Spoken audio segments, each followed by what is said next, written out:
الرحمن الرحیم۔ کل 22ویں پارے کا خلاصہ پیش کیا تھا تو 21واں رہ گیا تھا غلطی سے۔ میں سمجھ رہا تھا کہ اس کا خلاصہ ریکارڈ ہو چکا ہے، وہ ریکارڈ ہوا نہیں، تو آج 21واں کا بھی ہوگا اور پھر 23ویں کا بھی ہوگا۔ سمجھ رہے ہیں؟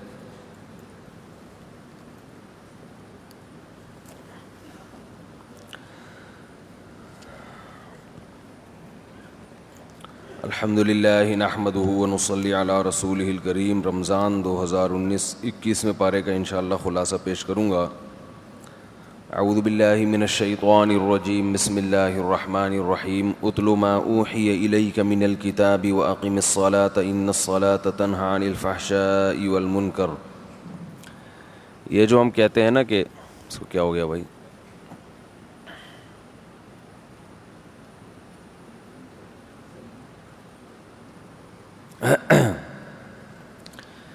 اس پارے کی جو ابتدا ہے، اتلو ما اوحی الیک من الکتاب واقیم الصلاۃ، اے نبی اللہ نے آپ کی طرف جو کتاب وحی کی ہے آپ اس کو لوگوں کے سامنے تلاوت کریں اور نماز قائم کریں۔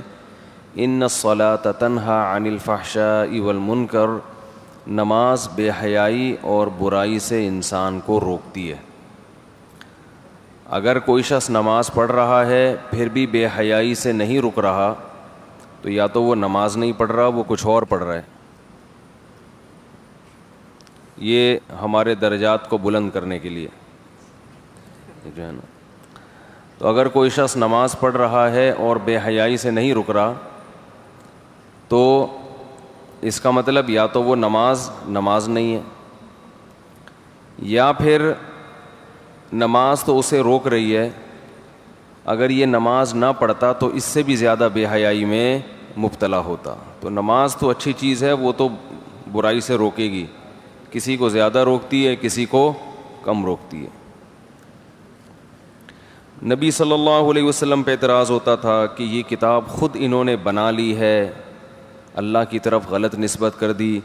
اللہ نے فرمایا وما كنت تتلو من قبلہ من کتاب ولا تخطہ بیمینک، کہ آپ تو اس سے پہلے کبھی کوئی کتاب بھی نہیں پڑھی، آپ نے امی تھے، نہ لکھنا جانتے نہ پڑھنا جانتے، نہ کسی مدرسے میں پڑھے نہ کسی یونیورسٹی میں پڑھے۔ وما تخطہ بیمینک، اور نہ آپ کے ہاتھ نے اس کو لکھا ہے کیونکہ آپ لکھنا پڑھنا نہیں جانتے۔ تو یہ کیسے ممکن ہے کہ ایک شخص نہ لکھنا جانتا ہو نہ پڑھنا جانتا ہو، پوری زندگی اس نے کبھی الف کی لکیر نہ کھینچی ہو، اور جب وہ کہنا شروع کیا اس نے تو ایسے ایسے مضامین اس کی زبان سے صادر ہونا شروع ہو گئے۔ تو دنیا میں سب سے زیادہ جو فصیح و بلیغ لوگ ہوتے ہیں نا، ان کو سب سے زیادہ پڑھا لکھا سمجھا جاتا ہے کہ بھئی یہ بولنا جانتے ہیں۔ تو اللہ نے فرمایا کہ یہ اگر لکھنا پڑھنا پہلے سے جانتے، کوئی پہلے سے ادیب مشہور ہوتے، پھر ایسی کتاب پیش کرتے تو باطل لوگ شبہ کرتے۔ اب تو شبہ کا کوئی موقع ہم نے چھوڑا ہے ہی نہیں۔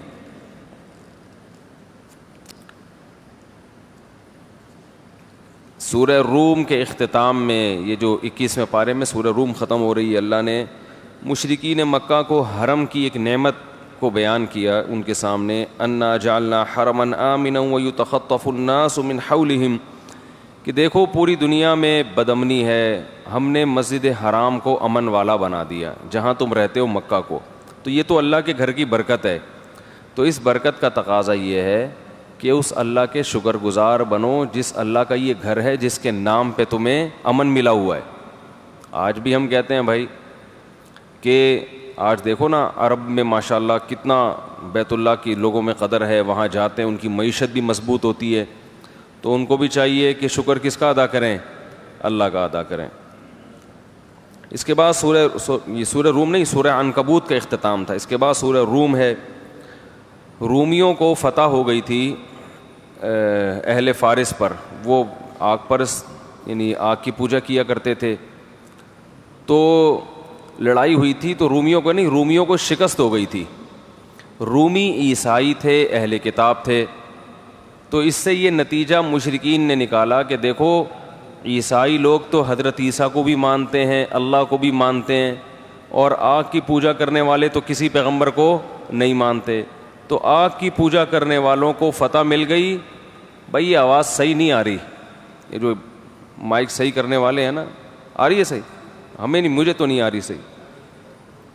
تو جو آگ کی پوجا کرنے والے لوگ ہیں ان کو فتح ہو گئی عیسائیوں پر. تو اہل کتاب حق کے زیادہ قریب ہیں. تو وہ کہتے تھے کہ تم بھی اہل کتاب ہو مسلمان, تو اس کا مطلب تمہیں بھی اللہ غالب نہیں کرے گا. مسلمان یہ چاہتے تھے کہ عیسائیوں کو فتح ملے کیونکہ وہ حق کے زیادہ قریب ہیں بنسبت مشرکوں کے.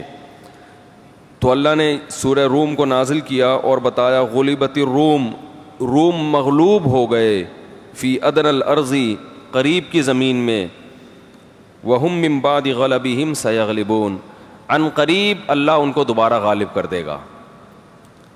اور فی بضع سنین للہ الامر من قبل ومن بعد ویومئذ یفرح المؤمنون, چند سالوں میں اللہ رومیوں کو دوبارہ فتح عطا فرمائے گا اور یہ وہ دن ہوگا جس دن مسلمان خوش ہو جائیں گے.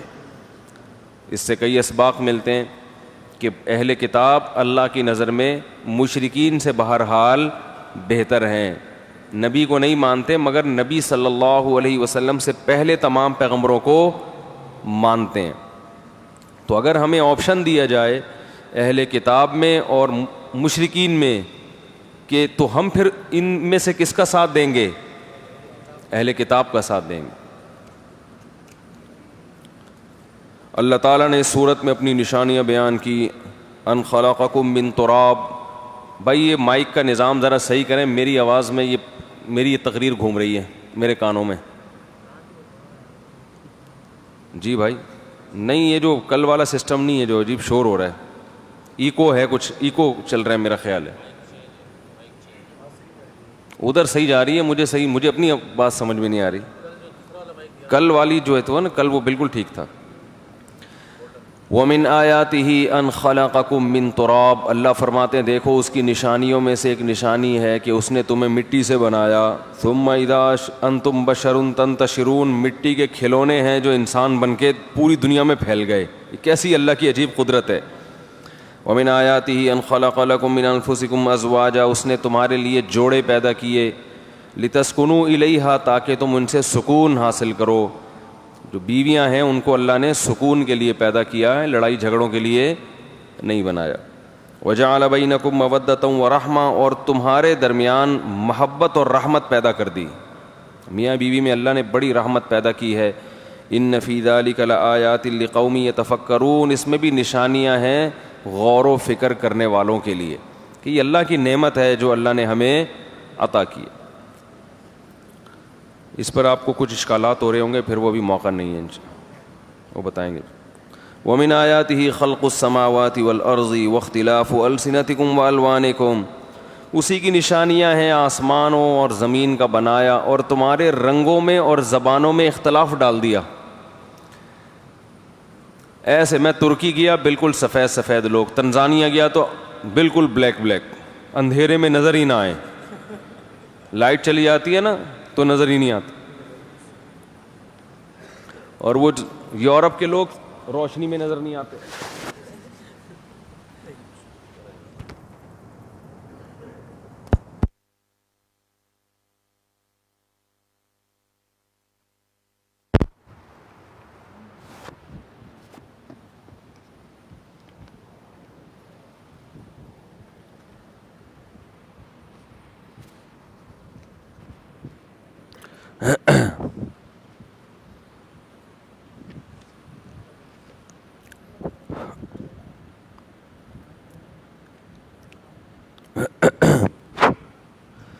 تو اب صحیح ہو گیا نا.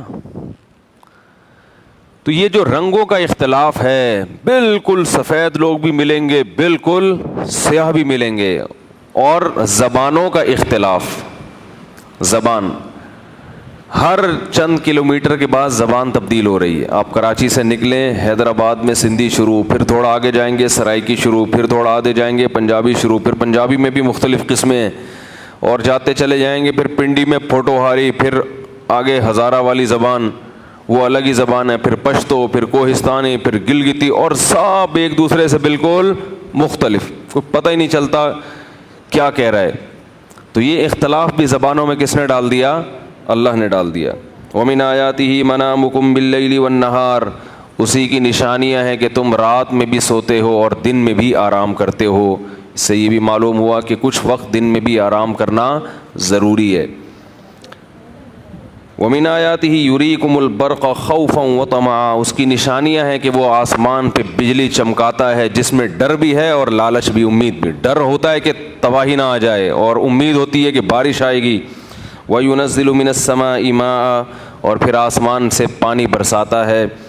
فَيُحْيِي بِهِ الْأَرْضَ بَعْدَ مَوْتِهَا، زمین بے جان پڑی ہوتی ہے اور پانی سے اس کے اندر جان پیدا ہو جاتی ہے. وَمِنْ آيَاتِهِ أَن تَقُومَ السَّمَاءُ وَالْأَرْضُ بِأَمْرِهِ، آسمان اور زمین اسی کے حکم سے قائم ہیں. اِذَا دَعَاكُمْ دَعْوَةً مِّنَ الْأَرْضِ، ایک دن آئے گا کہ اللہ تمہیں زمین سے اٹھائے گا اور پکارے گا قبروں میں. اور اذا انتم تخرجون، سارے قبروں سے نکل کے اس کے سامنے آ کے کھڑے ہو جاؤ گے. یبدأ الخلق ثم یعیدہ، پہلی دفعہ بھی اسی نے بنایا، دوسری دفعہ بھی وہی بنائے گا. وہو اہون علیہ، اور دوسری دفعہ بنانا تو پہلی دفعہ سے زیادہ آسان ہوتا ہے. کسی چیز کو ریپیئر کرنا آسان ہے، پہلی دفعہ بنانا مشکل. تو پہلی دفعہ تو سمجھ میں آ گیا تمہیں، ریپیئرنگ پہ اشکال ہو رہا ہے تمہیں، یہ تو بیوقوفوں والی بات ہوئی نا. ریپیئرنگ پر ہو رہا ہے کہ دوبارہ کیسے پیدا ہوں گے بھائی. مشرکین اللہ کے ساتھ غیروں کو شریک کیا کرتے تھے کہ اللہ نے فلاں فلاں کو بھی اختیارات دے رکھے ہیں. عطائی ہے، کہتے ہیں نا کہ یہ جو ہے ہم ذاتی کے قائل نہیں، عطائی اختیارات، اللہ نے خود سے اختیارات دیے ہوئے ہیں. تو اللہ نے اگلی آیات میں بتایا کہ ہم نے کسی کو حکومتی اختیارات میں شرکت نہیں دی، کیونکہ انسانوں کو ضرورت ہوتی ہے وزیر بنانے کی. کچھ اختیارات اپنے، کچھ ادھر بانٹ دیے. اللہ فرماتے ہیں میں نے کوئی اختیار کسی کو نہیں دیا. اور پھر مثال دی ہے کہ تمہارے غلام ہوں، تم ان کو اپنی پراپرٹی میں، ملکیت میں، اختیارات میں ذرہ برابر بھی شرکت نہیں دیتے، حالانکہ وہ مجازی غلام ہیں. تم تو میرے حقیقی غلام ہو، تو میں تمہیں کہاں سے اپنی حکومت میں شرکت دے دوں گا؟ تو کوئی پیغمبر، کوئی فرشتہ، کوئی نبی، کوئی بزرگ، کوئی بت اللہ کے ساتھ کسی قسم کے اختیارات میں شریک نہیں ہے. سب کچھ اللہ کے پاس ہے. تو مانگنا صرف کس سے ہے؟ اللہ سے.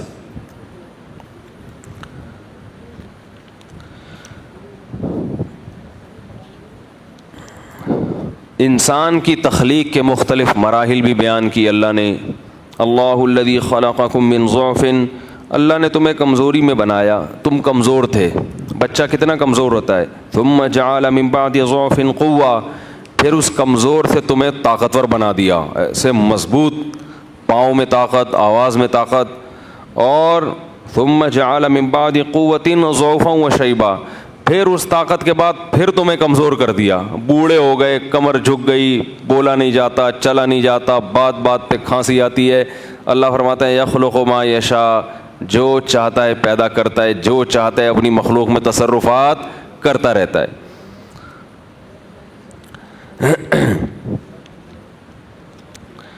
قیامت کی ہولناکیوں کا اللہ نے ذکر کیا سورہ روم کے اختتام میں کہ جب قیامت آئے گی تو جو مجرم لوگ ہیں نا، جو اس دنیا کو بہت بڑی زندگی سمجھتے ہیں کہ ہم تو بڑی لمبی زندگی ہے، بحریہ ٹاؤن میں اتنے پلاٹ کا ہونا بہت ضروری ہے ہمارے لیے، اور یہ بھی ہو جائے وہ بھی ہو جائے. تو اللہ فرماتے ہیں کہ جب قیامت آئے گی، پتہ ہے اس دنیا کو کیا کہیں گے؟ ما لبثوا غیر ساعہ، وہ کہیں گے ہم ایک گھڑی سے زیادہ دنیا میں نہیں رہے. کوئی کہے گا چند منٹ رہے ہیں، کوئی کہے گا چند سیکنڈ رہے ہیں، کوئی کہے گا یہ تو بہت تھوڑا رہے ہیں. تو آخرت کے مقابلے میں یہ زندگی بہت زیادہ تھوڑی ہے. اس کے بعد سورہ لقمان ہے، یہ بڑی اہم سورت ہے. سورہ لقمان میں اللہ تعالیٰ نے حضرت لقمان علیہ السلام کی نصیحتوں کو ذکر کیا. فرمایا لقمان نے اپنے بیٹے سے کہا لا تشرک باللہ، اللہ کے ساتھ کسی کو شریک مت کرنا. تو یہ نیت کر لیں، جتنے لوگ بھی صاحب اولاد ہیں وہ اپنے بچوں کی اس نہج پہ تربیت کریں گے. سب سے پہلے ان کو کیا سکھانی ہے؟ آخرت، اللہ سمجھ میں آ جائے ان کے، اس کے بعد دنیا. تو سب سے پہلے کیا سکھایا؟ لا تشرک باللہ. پہلے تو یا بنیا میرے پیارے بیٹے. تو نصیحت کس سے ہوتی ہے؟ محبت سے ہوتی ہے. ہمارے ہاں شروع ہوتی ہے اے الو کے پٹھے، معذرت کے ساتھ، الو کے پٹھے تجھے کتنی دفعہ ایک بات سمجھائیے تیری سمجھ میں نہیں آتی. اسٹائل ہمارا کون سا ہوتا ہے؟ یہ والا، الو کے پٹھے. بس اب میں کیا گالی بھوبڑا والا بولوں. تو اسٹائل کیا ہوتا ہے بات کرنے کا؟ وہ وہیں سے یہ منفی چیزیں پیدا ہونا شروع ہو جاتی ہیں. تو لقمان علیہ السلام کہہ رہے ہیں یا بنیا، اے میرے پیارے بیٹے، پیارے بچے. بنیا تصغیر ہے محبت سے، میرا بیٹا، میرا پتر. ٹھیک ہے نا. آپ نے دیکھا ہوگا جب گھر میں میاں بیوی کی لڑائی ہوتی ہے، بچہ کوئی الٹی حرکت کر کے آتا ہے تو شوہر کیا کہتا ہے؟ پتہ ہے تمہارے بیٹے نے کیا کیا آج؟ گھنٹی بجا کے بھاگا ہے. اور عورت اگر شکایت کرے گی تو کیا کہے گی؟ پتہ ہے تمہارے بچے نے کیا کیا آج؟ ایسے ہوتا ہے نا، جب بچہ برا کام کرے تو دوسرے پہ ڈال دے تمہارا بچہ ہے، اچھا کام کرو تو میرے بیٹے نے ماشاءاللہ یہ کام کیا. تو میرے کے لفظ میں محبت ہے. لقمان علیہ السلام نے کہا یا بنیا، اے میرے بیٹے، لا تشرک باللہ، اللہ کے ساتھ کسی کو شریک نہ کریں. تو آج شرک کا مطلب ہی معلوم نہیں ہے شرک کسے کہتے ہیں. تو پہلے شرک سیکھیں علماء سے، کیونکہ اس میں بھی اتنا زیادہ کنفیوز کر دیا گیا ہے کہ وہ ذاتی علم غیب ہے، عطائی علم غیب ہے، ذاتی اختیارات، وہ جیسے قادیانیوں نے بنایا نا ذلی نبوت اور تشریعی نبوت. تو اتنا گھما پھرا کے. تو ابھی چونکہ وقت نہیں ہے میں شرک کی پوری تفصیل بیان کر دیتا، یہ خلاصہ رہ جائے گا کہ کون سی پکار شرک ہے اور کون سی پکار شرک نہیں ہے. آپ پولیس کو مدد کے لیے پکارتے ہو، یہ شرک نہیں ہے. لیکن پیغمبر کو مدد کے لیے پکارو گے تو شرک ہے. تو یہ کیوں شرک ہے؟ ان میں فرق کیا دونوں قسم کی مدد میں؟ اس پر میرا ایک یوٹیوب پہ بیان ہے، وہ بھی آپ سن سکتے ہیں سرچ کر کے، کہ شرک کون سی پکار کو شرک کہتے ہیں. تو یہ سیکھنا بہت ضروری ہے. تو لقمان علیہ السلام نے بیٹے سے کہا شرک نہیں کرنا. پھر اللہ نے اپنی نصیحت درمیان میں کی، وَوَصَّيْنَا الْإِنسَانَ بِوَالِدَيْهِ. اللہ کے بعد کس کا حق ہے؟ والدین. تو والدین کو چاہیے کہ بچوں کو اپنا حق بھی سکھائیں. اللہ نے فرمایا حملتہ امہ وہنا علی وہن، ماں نے بوجھ سے اٹھایا، بوجھ سے جنا. تو ان کے ساتھ ناانصافی نہیں کرنی، اچھا سلوک کرنا ہے والدین کے ساتھ.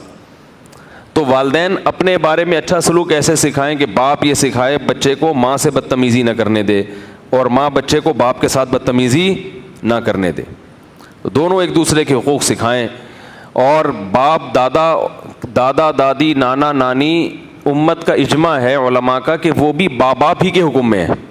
جتنا حق ماں اور باپ کا ہے بالکل وہی دادا دادی اور نانا نانی کا ہے. کوئی فرق نہیں رکھا اس میں شریعت نے.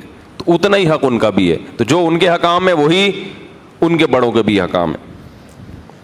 اس کے بعد انہوں نے نصیحت کی کہ یا بنی انہا ان تک مثقال حبۃ من خردل، کہ رائی کے دانے کے برابر بھی نیکی ہوگی نا اللہ قیامت میں لے آئے گا.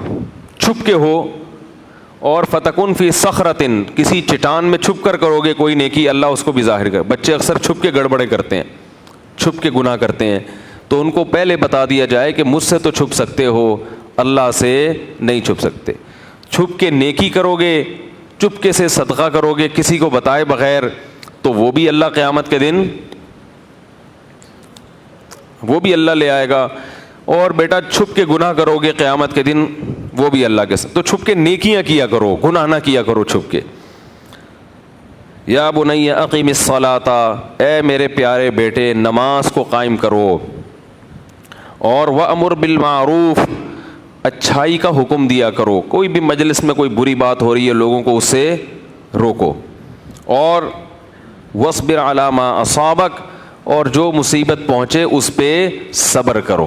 چیخنا، چلانا، ہائے ہوئے کرنا، اٹھا کے برتن توڑنا، پھینکنا، یہ آج کل فیشن بن چکا ہے جو لوگ ڈراموں اور فلموں سے سیکھ رہے ہیں. ڈراموں فلموں میں ہوتا ہے نا کہ وہ کوئی ذرا سی بات ہوئی تو وہ اچھل کے اس نے ایک ڈائلاگ مارا اور یہ والا پوز بنا کے برتن توڑے. تو وہ یہ شوبازی نوجوان نسل میں بھی آتی ہے بھائی، چیخ رہا ہے اور یہ کر رہا ہے اور تھپڑ مارا. اور پھر یہ جذباتیت جو آ رہی ہے ہمارے معاشرے میں، یہ کہاں سے آ رہی ہے؟ یہ میڈیا سے آ رہی. صبر کا حکم ہے، صبر کا. برداشت کرو. چیخنا چلانا، چیخ جاتا ہے، غصہ آتا ہے تو اتنا کنٹرول نہیں ہوتا، ہم بھی چیخ لیتے ہیں. تو لیکن یہ شریعت میں پسندیدہ کام نہیں ہے, کنٹرول کرنا چاہیے.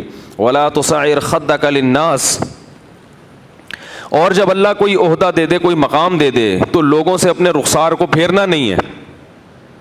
اللہ نے دولت دے دی تو اب غریب لوگ اچھے ہی نہیں لگ رہے, کوئی ملنے کے لیے آ رہا ہے تو منہ ادھر کر لیا.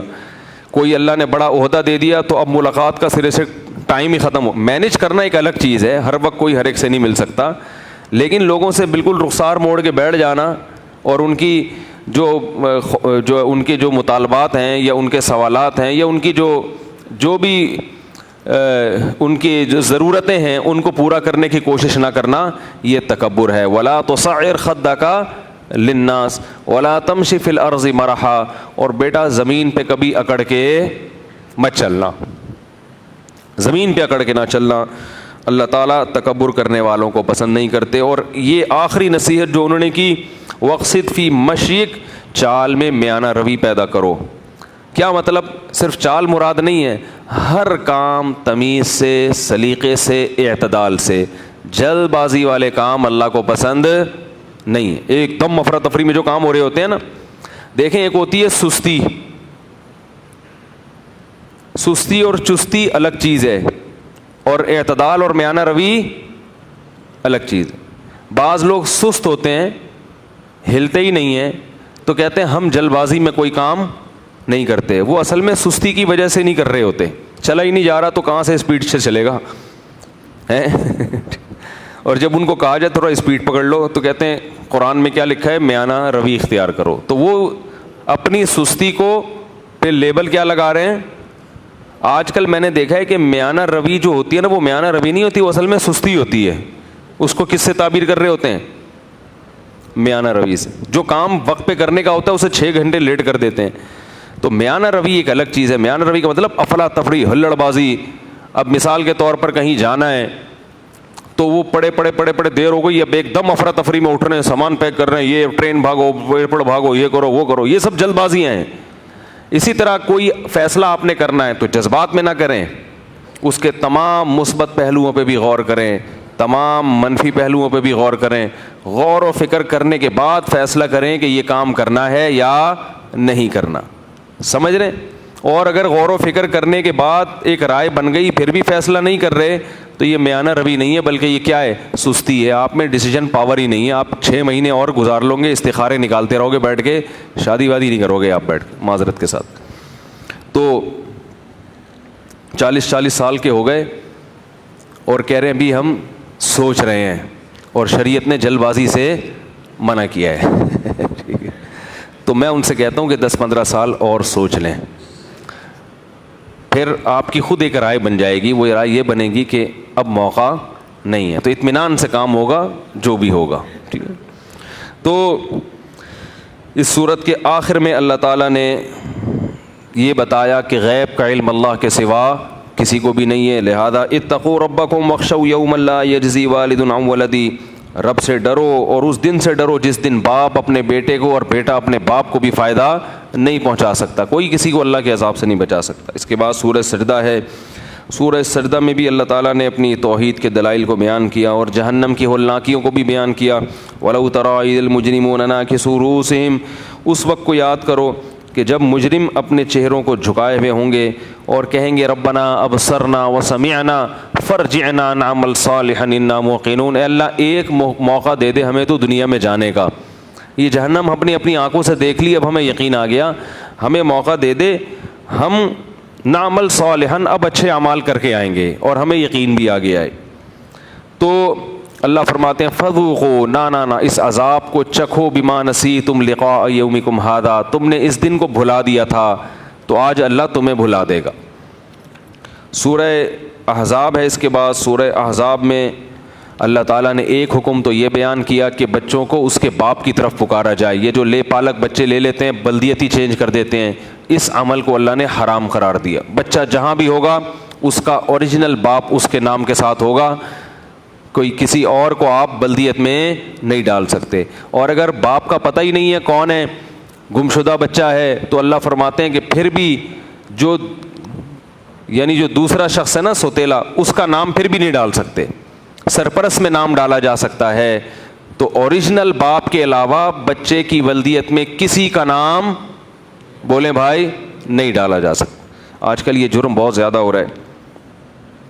اس صورت میں اللہ نے احزاب جو غزوہ احزاب کا ذکر کیا کہ تمام لشکروں نے چاروں طرف سے مل کے مدینہ پہ حملہ کرنے کا ارادہ کیا تھا، اور بہت بڑی آزمائش آئی تھی صحابہ پر، خندقیں کھودی گئیں تاکہ یہ لوگ اندر نہ آئیں، تو اللہ نے اس کا نقشہ کھینچا، اذ جاؤکم من فوقکم ومن اسفل منکم، جب چاروں طرف سے یہ حملہ آور آئے تھے، وَإِذْ زَاغَتِ الْأَبْصَارُ وَبَلَغَتِ الْقُلُوبُ الْحَنَاجِرَ، دل اچھل کے حلق میں آ گئے تھے، اور وَتَظُنُّونَ بِاللَّهِ الظُّنُونَ، کمزور ایمان والوں کو اللہ کے بارے میں برے برے خیالات آنا شروع ہو گئے تھے۔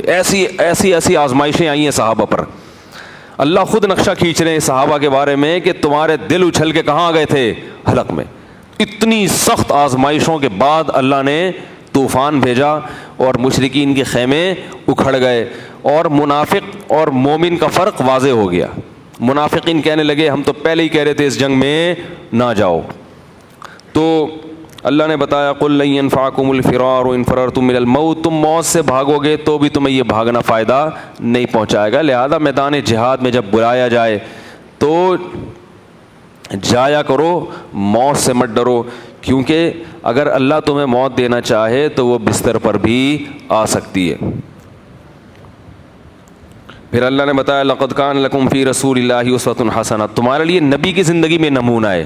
اتنی سخت لڑائی میں نبی میدان جنگ میں ڈٹے ہوئے ہیں، لوگوں نے پیٹ پر بھوک سے ایک پتھر باندھا تو نبی نے 2 پتھر باندھے ہوئے ہیں، تو وہ بھی بھوک برداشت کر رہے ہیں، تو تمہیں نبی صلی اللہ علیہ وسلم کا ساتھ دینا چاہیے۔ کچھ صحابہ ایسے تھے جنہوں نے منت مانی تھی کہ اگر ہمیں جنگ میں جہاد کا موقع ملا تو ہم وہ کچھ کر کے دکھائیں گے جو اللہ دیکھ کے خوش ہوگا، تو انہوں نے اپنی منت کو پورا کیا اور بڑی بہادری سے لڑے، تو اللہ نے ان کا بھی تذکرہ کیا من المؤمنین رجال صدقوا ما عاہدوا اللہ علیہ، مومنین میں کچھ ایسے مرد ہیں کہ جب وہ اللہ سے کوئی معاہدہ کرتے ہیں تو اس کو پورا کر کے دکھاتے ہیں۔ فمنہم من قضى نحبہ، کچھ تو ایسے ہیں جنہوں نے اس معاہدے کو پورا کر لیا، ومنہم من ينتظر، اور کچھ ابھی موقع تلاش کر رہے ہیں۔ تو اللہ نے ان صحابہ کی تعریف کی ان آیات میں۔ اور اس پارے کے آخر میں اللہ نے امہات المومنین کو حکم دیا کہ بھائی اگر تم غربت میں نبی کے ساتھ گزارا کر سکتی ہو تو کرو، اگر پیسے چاہیے، دولت چاہیے، عیش و عشرت کی زندگی چاہیے، تو نبی کو کہا کہ ان سے کہیے کہ آئیں ہم آپ کو طلاق دے کے رخصت کرتے ہیں، پھر آپ اپنی مرضی کا نکاح کریں، زندگی گزاریں، لیکن اگر آخرت چاہیے تو اسی فاقوں میں محمد صلی اللہ علیہ وسلم کے ساتھ گزارا بولو بھائی کرنا پڑے گا۔ تو یہ 21ویں پارے کا خلاصہ تھا۔ ابھی ٹائم ہے اتنا، 23ویں کا کرنا ہے۔ اللہ اکبر۔ 23ویں پارے کی جو ابتدا ہے سورہ یاسین کا ابتدائی حصہ ہے۔ سورہ یاسین میں اللہ نے واقعہ سنایا وَاضْرِبْ لَهُم مَثَلًا أَصْحَابَ الْقَرْيَةِ، بستی والوں کا واقعہ سنایا ان کو۔ جب ان کے پاس پیغمبر آئے تو بستی والوں نے جھٹلایا، پھر اللہ نے تیسرے پیغمبر بھی بھیجے، پہلے دوسرے اور تیسرے پیغمبر بھی بھیجے، سب کو جھٹلایا۔ تو قرآن کہتا ہے وَجَاءَ مِنْ أَقْصَى الْمَدِينَةِ رَجُلٌ يَسْعَىٰ، شہر کے کنارے سے ایک شخص دوڑتا ہوا آیا اور کہنے لگا یا قوم اتبعوا المرسلین، اے میری قوم ان پیغمبروں کی بات مانو۔ اللہ نے دیکھیں وہ ایک آدمی نے ایمان قبول کیا نا تو اللہ نے قرآن میں اس کا تذکرہ کر دیا، اور پھر کہنے لگا وَمَا لِيَ لَا أَعْبُدُ الَّذِي فَطَرَنِي، مجھے کیا ہو گیا کہ میں اس کی عبادت نہ کروں جس نے مجھے پیدا کیا۔ یہ اپنی لیے تھوڑی، یہ تمہیں کس کی طرف بلاتے ہیں؟ یہ تو اللہ کی طرف بلا رہے ہیں۔ وَإِلَيْهِ تُرْجَعُونَ أَأَتَّخِذُ مِن دُونِهِ آلِهَةً، میں اللہ کو چھوڑ کر ان بتوں کو معبود بنا لوں کہ یہ نہ مجھے کوئی فائدہ پہنچا سکتے ہیں اور نہ نقصان۔ تو قوم نے اس کو قتل کر دیا۔ اللہ فرماتے ہیں جب قتل کیا گیا ہے قیل ادخل الجنہ، ہم نے کہا جنت میں داخل ہو جا۔ قال یا لیت قومی یعلمون، وہ کہنے لگا ہائے کاش میری قوم کو پتہ چل جائے، بما غفر لی ربی، میرے رب نے میری کیسے مغفرت کر دی، وجعلنی من المکرمین، اور کیسی مجھے اس نے عزت دی ہے۔ اب وہ برزخ کی زندگی میں داخل ہوا نا تو اس کے یہ جذبات ہیں۔ برزخ کی زندگی خواب کی طرح ہے، آپ نیند میں ہوتے ہیں، سامنے پڑا ہوا آدمی دیکھ رہا ہوتا ہے، آپ بستر پہ لیٹے ہوئے ہیں، لیکن آپ اس دنیا میں کہاں کہاں گھوم رہے ہوتے ہیں نا, امریکہ بھی, جاپان بھی, اور جناب جاب بھی اچھی مل گئی, شادی بھی ہو گئی, اور بڑی ہنسی خوشی زندگی گزر, 4 شادیاں ہو گئی ہنسی خوشی. خواب میں ہوتا ہے ایسا, خواب میں 4 شادیاں ہو کے ہنسی خوشی زندگی گزر سکتی ہے, سمجھ رہے ہیں. جاگتی حالت میں یا تو ہنسی خوشی زندگی ہوگی یا 4 شادیاں ہوں گی, دونوں میں سے ایک کام ہوگا, سمجھ رہے ہیں. تو لیکن خواب میں یہ دونوں چیزیں کیا ہو جاتی ہیں, بعض دفعہ جمع ہو جاتی ہیں. تو پھر کسی نے آ کے آپ کو اٹھا دیا. تو جیسے جب انسان عالم خواب میں جاتا ہے تو وہ بہت کچھ دیکھتا ہے, پاس بیٹھا ہوا آدمی کچھ نہیں دیکھ رہا ہوتا. تو ایسے ہی جب برزخ کی زندگی میں جاتا ہے تو جو میت کے قریب بیٹھے ہوئے ہوتے ہیں ان کو کچھ نہیں سمجھ پتہ چل رہا, لیکن اس میت پہ بہت کچھ گزر رہا ہوتا ہے. تو اللہ فرماتے ہیں جیسے ہی اس کو شہید کیا, اس کا نام کتابوں میں حبیب نجار لکھا ہے, اور ترکی میں شام کے بارڈر کے قریب کہا جاتا ہے کہ اس کی قبر ہے. یہ میں نے دیکھی ہے, پتہ نہیں حقیقت ہے یا نہیں, واللہ عالم. تو اس نے کہا جیسے ہی اس کو قتل کیا ہے نا تو اس نے فوراً برزخ کی زندگی میں داخل ہو گیا. تو کہہ رہا ہے کاش میری قوم کو پتہ چل جائے کہ جنت کتنے فاصلے پر ہے. ادھر پیغمبر پر ایمان لایا, ادھر کہاں چلا گیا, جنت. کاش یہ منظر دیکھ لیں. لیکن اللہ نے ایسا پردہ ڈال دیا ہے نا کہ جو ادھر جا کے دیکھے وہ ادھر آ کے رپورٹ نہیں پیش کر سکتا, ادھر آ کے بھائی, اور ادھر والا ادھر سے رابطہ نہیں کر سکتا. یہی غیب ہے, کیونکہ اگر دونوں کے رابطے بحال ہو جائیں تو بھائی پھر تو سارے کیا بن جائیں گے, نیک. آزمائش ختم ہو جائے گی. یہ مردے ہمیں قبروں سے نکل کے بتا دینا کیا گزر رہی ہے, تو پھر تو کیا ہو جائے گا, پھر تو سارا مسئلہ ہی حل ہو جائے گا, سارے نیک پرہیزگار بن جائیں گے, اور بس بہت کچھ ہو جائے گا, بھی بتا نہیں سکتا. تو اللہ فرماتے ہیں پھر ہم نے اس قوم کو ہلاک کر دیا. سورہ یاسین میں اللہ نے اپنی قدرت کے دلائل بہت کثرت سے بیان کیے. ایک تو بہت اہم بات اللہ نے سورہ یاسین میں بیان کی کہ اولم یر الانسان وانا خلقناہ من نطفۃ. ایک مشرک آیا ایک پرانی بوسیدہ ہڈی لے کے قبرستان سے, جو کسی پرانے مردے کی تھی اور گل چھڑ کے ہڈی ختم ہو رہی تھی. تو وہ نبی کے پاس لے کر آیا مذاق اڑانے کے لیے, اور کہنے لگا من یحیی العظام وہی رمیم. بھلا یہ جب انسان کی ہڈی ایسی بوسیدہ ہو جائے گی تو اس کو کون دوبارہ زندہ کرے گا؟ بھئی یہ کسی چودھری صاحب کی ہڈی ہوگی, کسی وڈیرے کی ہڈی ہوگی, تو یہ ہڈی تو ختم ہو گئی. اگر اللہ نے انسان کو دوبارہ زندہ کرنا تھا تو کم از کم باڈی تو محفوظ ہو جاتی اس کی. بھائی مر جاتا لیکن جسم محفوظ ہوتا تو ہم کہتے ہیں یہ دوبارہ اس میں روح پڑ جائے گی, دوبارہ اڑ جائے گا, تو ختم, فنش, اب کیا رہ گیا. تو وہ اعتراض نبی پہ کیا, مگر حقیقت میں کس پہ اعتراض تھا؟ اللہ پہ, کیونکہ یہ تو اللہ نے کہا نا کہ میں زندہ کروں گا, نبی تو صرف پیغام پہنچانے والے ہیں. تو وہ آیا مذاق اڑانے کے لیے کہ یہ اس کو کون زندہ کرے گا. تو قرآن کی آیتیں نازل ہوئیں, اولم یر الانسان وانا خلقناہ من نطفۃ. جو انسان آپ پر اعتراض کر رہا ہے, کیا وہ یہ نہیں دیکھتا کہ ہم نے اس کو پانی کے ناپاک قطرے سے پیدا کیا ہے؟ اس کو چاہیے نا کہ وہ منی کا قطرہ لے کر آئے اور بولے اس کو کون انسان بنا سکتا ہے, اس میں کون ناک کان آنکھ دل دماغ جگر گردے پھیپھڑے کلیجی کون بنا سکتا ہے. وہاں تو اعتراض کیا نہیں.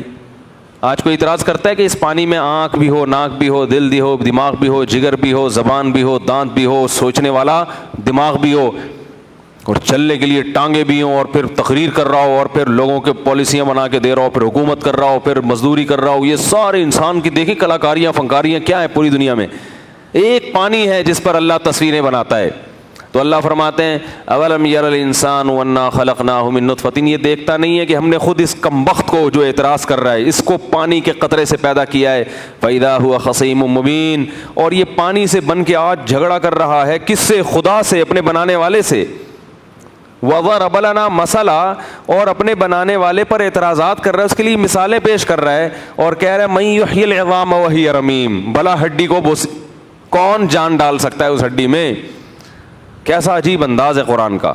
قل, اے نبی اس کو کہہ دیں, یحییھا الذی انشأھا اول مرہ. جس نے اس کو پہلی مرتبہ بنایا وہی اس میں جان ڈالے گا دوبارہ. وَهُوَ بِكُلِّ خَلْقٍ عَلِيمٍ. وہ ہر طرح سے پیدا کرنا جانتا ہے. تم نے اس کی پیدائش کا ایک طریقہ دیکھ کے یہ سمجھے کہ بس اسی طرح سے جانتا ہے.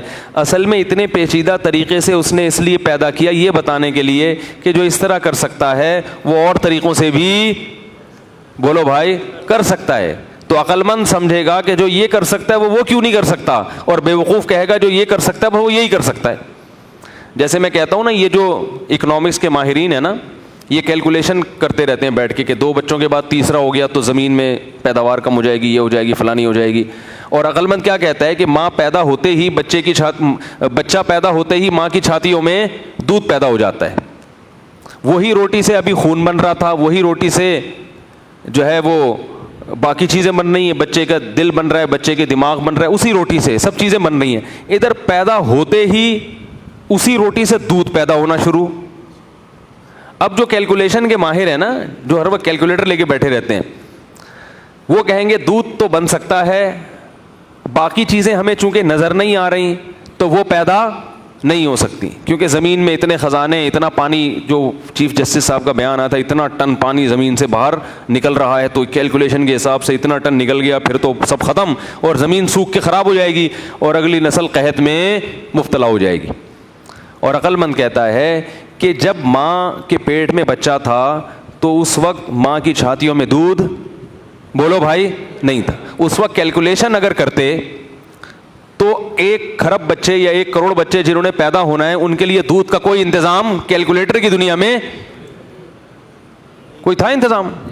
کوئی یہ کہے کہ بھائی اتنا دودھ تو ہے ہی نہیں, اور بھائی پیدا ہونے دو, دودھ خود چھاتیوں میں پیدا, بچہ پہلے پیدا ہوگا, رزق بعد میں پیدا ہوگا. یہ کہہ رہے رزق پہلے پیدا ہو اور انسان بعد میں آئے. نہیں یار یہ سمجھ میں میرا خیال ہے. آپ نے کیا کیا, مہمانوں کو بلایا. اب مہمانوں کو بلایا کہ کھانا کھا لیں, مہمان کال کر کے پوچھ رہے دسترخوان پہ کھانا لگ گیا, کیونکہ لگا ہوا ہے نہیں تو پتہ نہیں ہم بھوکے نہ مر جائیں, ہم نہیں آ رہے. اور عقل مند کہے گا یار جب ایک میزبان غیرت والا ہے, وہ بے شرم نہیں ہے, اس کو اپنی عزت کا بھی خیال ہے, اس نے بلایا ہے تو وہ آئیں گے اور پھر دسترخوان بچھے گا اور پھر کھانا لگے گا. تو جو انسان پیدا ہوں گے ان کا رزق خود بخود پیدا ہوگا, جو بھی پیدا ہوئے ہی نہیں ہے ان کی کیلکولیشن کر کے چیف جسٹس صاحب بتا رہے ہیں اتنا پانی نکل رہا ہے, ختم, تو مر جائیں گے. یہ ہے فیملی پلاننگ. اس لیے یاد رکھو سیدھا راستہ دنیا میں قرآن کے علاوہ کسی کے پاس نہیں ہے.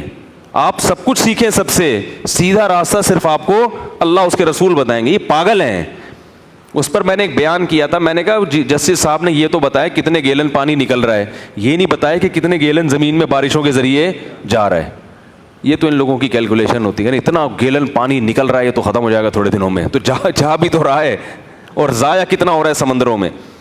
تو تبھی اللہ تعالیٰ دلوں کا سکون چھین لیتے ہیں. اللہ پہ اعتماد, توکل ختم, اپنی کیلکولیشن میں ہر وقت لگے رہتے ہیں. تو اللہ قرآن میں جگہ جگہ اپنا تعارف کروا رہا ہے, هو الذی, وہ ہے جو یہ کرتا ہے, وہ ہے جو یہ کرتا ہے, وہ ہے جو رزق دیتا ہے, وہ ہے جو, تو جو وہ کہہ رہا ہے اس کو ہمیں وہ کرنا پڑے گا ہمیں. تو اللہ نے فرمایا قل یحییھا الذی انشأھا اول مرہ, کہہ دیجئے کہ وہی پیدا کرے گا جس نے اس کو پہلی مرتبہ پیدا کیا, وہو بکل خلق علیم, اور وہ ہر طرح سے پیدا کرنا جانتا ہے. اس کے بعد سورہ صافات ہے.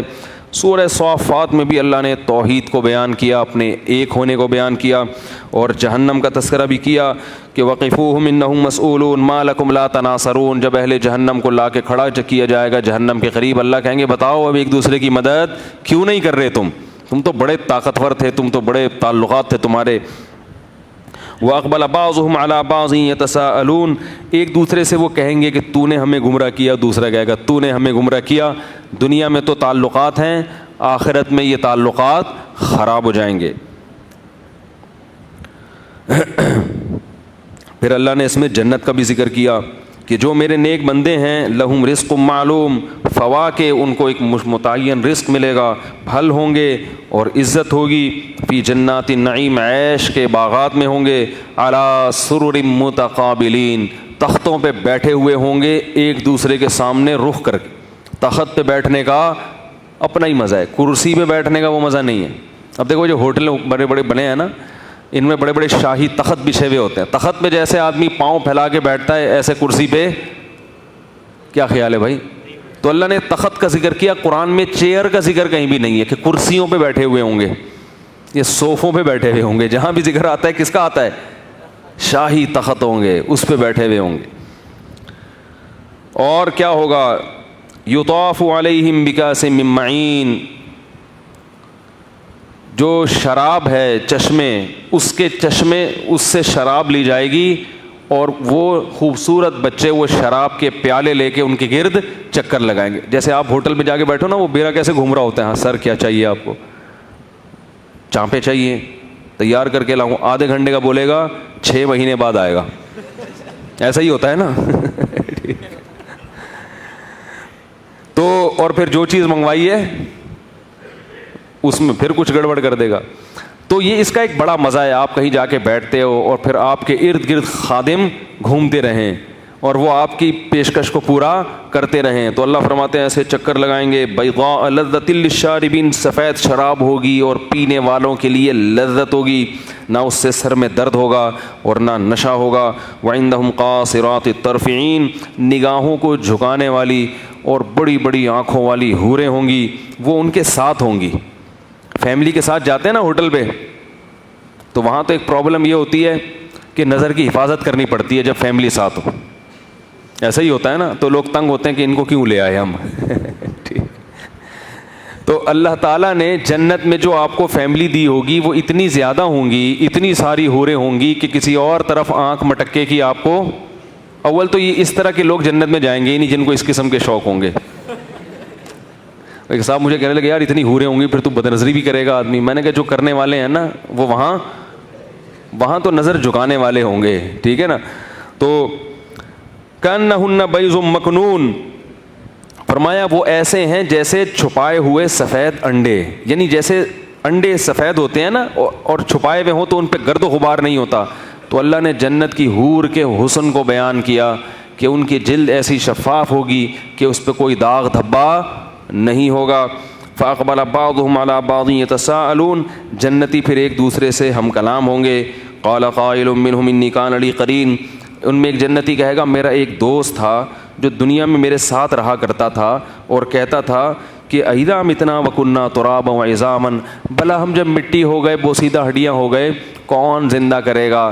کوئی حساب و کتاب نہیں ہے، یہ سب مولویوں کی بنائی ہوئی باتیں ہیں، فنڈامنٹلسٹ لوگ ہیں. لائف کو انجوائے کرو، مزے اڑاؤ. ہاں اچھا انسان بننا ضروری ہے، ملک کے لیے ایک تعمیری انسان بنو. باقی یہ مذہب یہ اللہ رسول قیامت یہ سب مولویوں کے ڈرامے ہیں. اس قسم کی باتیں کیا کرتا تھا. تو اللہ فرمائیں گے قال هل انتم مطلعون، بتاؤ آج تم اس کا انجام دیکھنا چاہتے ہو. فاطلع فرآہ فی سواء الجحیم، وہ جنتی اپنے اس ہم نشین کو دیکھے گا جہنم کی آگ میں جل رہا ہے وہ. قال تاللہ ان کدت لتردین، کہے گا اللہ کی قسم تو مجھے بھی ہلاک کرنے والا تھا. لولا نعمت ربی لکنت من المحضرین، اللہ نے مجھ پر احسان نہ کیا ہوتا تو میں بھی آج تیرے ساتھ اس آگ میں جل رہا ہوتا. آخرت کا انکار انسان کو جہنم کا ایندھن بنا دیتا ہے. پھر وہ کہے گا افما نحن بمیتین، کیا ہم مریں گے نہیں. وہ جنتی جو ہے نا، کیونکہ جب انسان بہت مزے میں ہوتا ہے نا تو ایک غم لاحق ہوتا ہے کہ یہ چھن تو نہیں جائیں گے. کیا خیال ہے بھائی؟ یہ ڈر لگا ہوتا ہے کہ یہ مزے کہیں ختم تو نہیں ہو جائیں گے.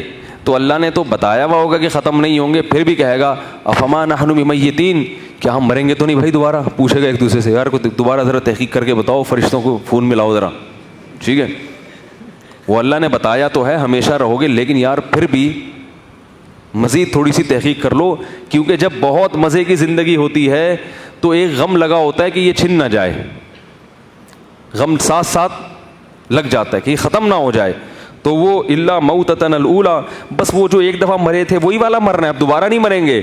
وما نحن بمعذبین، اور کوئی تکلیف بھی نہیں ہوگی. جب پتہ چلے گا کہ نہیں ہوگی تو کہے گا ان ھذا لہو الفوز العظیم، یہ تو بہت بڑی کامیابی ہے، یہ تو بہت بڑی کامیابی ہے. اللہ فرماتے ہیں لمثل ھذا، دیکھو اس کامیابی کے لیے فلیعمل العاملون، عمل کرنے والوں کو چاہیے کہ وہ عمل کریں. اس کو حاصل کرنے کے لیے دوڑ لگائیں ایک دوسرے سے. اور اس کے بعد پھر اللہ نے جہنم کی ہولناکی کا ذکر کیا.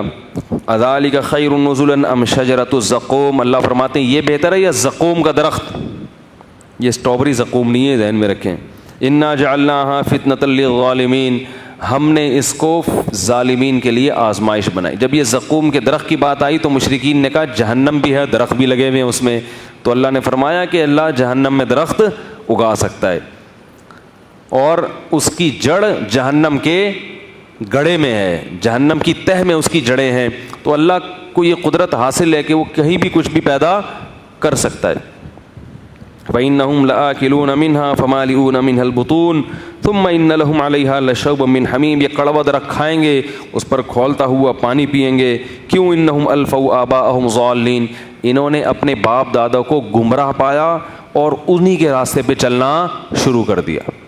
صرف یہ کہ میرے ابا کا دین میرے باپ دادا کی رسم ہے, تو ان کو اللہ نہیں تھا, باپ دادا. اس لیے میں کہتا ہوں کہ پی کے میں ایک دفعہ کسی نے کہا کہ ہماری عورتیں بے پردہ نہیں ہو سکتی, یہ ہماری رسم ہے, یہ ہماری روایات ہیں. تو میں نے اس پہ بیان میں کہا تھا کہ دیکھو جب یہ کہو نا کہ یہ ہم پردہ ہماری عورتیں کریں گی, یہ ہماری روایات ہیں, تو یہ نہ کہو, بولو یہ ہمارا مذہب ہے. کیونکہ آخرت میں بخشش آپ کی روایات کی بنیاد پہ نہیں ہوگی, آخرت میں بخشش مذہب کی بنیاد پہ ہوگی. آپ قیامت میں کہہ دو گے اللہ سے ہماری عورتیں پردہ کرتی تھیں, اللہ کہے گا کیوں کرتی تھیں؟ کہ ہماری روایات تھیں. اللہ کہے گا پھر اپنی روایات سے جا کے اجر لو. اس کا ثواب کون دے گا تمہیں؟ تمہاری روایات دیں گی, تمہارا خاندان دے گا. آپ بولو بھائی ہمارے دین کا حصہ ہے, اللہ کا حکم ہے, ہم اس لیے کرتے ہیں. تو جو کام اللہ کے لیے ہوگا اس پہ ثواب ملے گا, جو قوم کے لیے ہوگا وہ ثواب نہیں ہوگا. ہاں قوم کو خوش کرنا اگر اللہ کی خاطر ہے پھر اس پہ ثواب ملے گا انشاءاللہ. تو بس یہ جلدی سے میں ختم کروں اس کو. اس کے بعد سورہ صاد ہے. سورہ صاد میں بھی اللہ نے نبی کی دعوت کا ذکر کیا کہ نبی صلی اللہ علیہ وسلم نے جب مشرکین کو بلایا, جمع کیا اور کہا کہ ایک خدا ہے, تو وہ ہنسنے لگے, اعتراض کرنے لگے. وَعَجِبُوا أَن جَاءَهُم مُنذِرٌ مِّنْهُمْ وَقَالَ الْكَافِرُونَ هَٰذَا سَاحِرٌ كَذَّابٌ. کہنے لگے یہ محمد تو صلی اللہ علیہ وسلم تو جادوگر ہیں, جھوٹے ہیں. أَجَعَلَ الْآلِهَةَ إِلَٰهًا وَاحِدًا, سارے معبود غلط ہو گئے, بس ایک ہی صحیح ہو گیا. إِنَّ هَٰذَا لَشَيْءٌ عُجَابٌ, یہ تو بڑی عجیب سی بات کر رہے ہیں. وَانطَلَقَ الْمَلَأُ مِنْهُمْ, اور جو قوم کے سردار تھے مجلس سے اٹھ کے چل نکلے. کیسے الفاظ ہیں, انطلق کا معنی چل نکلے. انمشو, اور کہنے لگے چلو چلو یہاں سے, نکلو یہاں سے. وَاصْبِرُوا عَلَىٰ آلِهَتِكُمْ, اپنے معبودوں پہ ڈٹے رہو. إِنَّ هَٰذَا لَشَيْءٌ يُرَادُ, اصل میں نبی نے جو محمد نے جو یہ دعویٰ کیا ہے ان کے پیچھے کوئی دنیا کی لالچ ہے, کچھ ارادہ کچھ اور ہے. نام توحید کا استعمال کیا جا رہا ہے, پیسے ملیں گے کہیں سے, سرداری چاہتے ہیں, نام توحید کا یہ ہماری سمجھ میں نہیں آتا. ما سمعنا بهذا في الملة الآخرة, ہم نے تو اپنے باپ دادا میں کبھی ایسی کوئی بات سنی ہی نہیں ہے. انزل علیہ ذکر من بیننا, کیا اس یتیم پر اور اس امی پر نبوت نازل ہوئی ہے؟ اس کو اللہ نے ہمارے لیے منتخب کیا ہے, تو یہ تو ہو نہیں سکتا. غریب ہیں ان کے پاس, یہ تو فاقے پڑتے ہیں ان کے گھر میں, تو ایک غریب آدمی کو اللہ نے امیروں کی ہدایت کے لیے منتخب کر لیا, یہ بات ہماری عقل میں نہیں آتی. تو یہ اعتراضات تھے, اللہ نے اس کا ذکر کیا. داؤد علیہ السلام کا تذکرہ کیا اللہ تعالیٰ نے کہ کیسے اللہ نے ان کو پہاڑوں کو تابع بنا دیا, لوہے کو ان کے تابع بنا دیا. سلیمان علیہ السلام کا اللہ نے ذکر کیا کہ ہوائیں ان کے تابع بنا دیں, اور کتنی زبردست. سلیمان علیہ السلام نے حکومت مانگی تھی اللہ سے, وہ اللہ نے ان کو عطا کر دی. اور پھر اللہ نے ایوب علیہ السلام کی بیماری کا ذکر کیا کہ کیسے صبر کیا انہوں نے بیماری میں. اور پھر اللہ نے ابراہیم, اسحاق, اسماعیل, یسع, یہ سارے پیغمبروں کا کہ یہ بڑے مضبوط ایمان والے لوگ تھے جن کو ہم نے آخرت کے لیے خالص کر دیا تھا. پھر اللہ نے اس میں بھی جہنم کی ہولناکیوں کا ذکر کیا, اور آدم علیہ السلام کی پیدائش کا ذکر کیا کہ شیطان نے سجدے سے انکار کیا, اللہ نے دربار سے نکالا. شیطان نے کہا اللہ میں بھی اس کو جنت میں داخل نہیں ہونے دوں گا. اس وقت سے لگا ہوا ہے اور گمراہ کرنے کی کوشش میں پیچھے پڑا ہوا ہے. اس کے بعد سورہ زمر ہے. سورہ زمر میں بھی اللہ نے توحید کا بیان کیا, انسان کی پیدائش کے مختلف مراحل بیان کیے, اور بار بار اس میں یہ ہے کہ نبی سے کہا گیا کہ آپ کہہ دیں میں صرف ایک خدا کی عبادت کرتا ہوں, میں اس کے ساتھ کسی کو شریک نہیں کرتا. آخر میں ایک مثال دی ہے اس پارے کے, ضرب اللہ مثلا رجلا فیہ شرکاء متشاکسون. اللہ فرماتے ہیں بتاؤ ایک شخص جس کے کئی مولا اور آقا ہوں, وہ زیادہ خوش ہوگا یا جس کا صرف ایک ہو؟ تم نے اتنے سارے معبود بنائے ہوئے ہیں, تم تو کنفیوز ہی رہو گے نا ساری زندگی. اب بھائی ہمیں تو جو کام ہوتا ہے کس سے مانگتے ہیں؟ ہمیں پتہ ہے بھائی رزق بھی اللہ دے گا اور ہدایت بھی اللہ دے گا, شادی بھی کون کرائے گا؟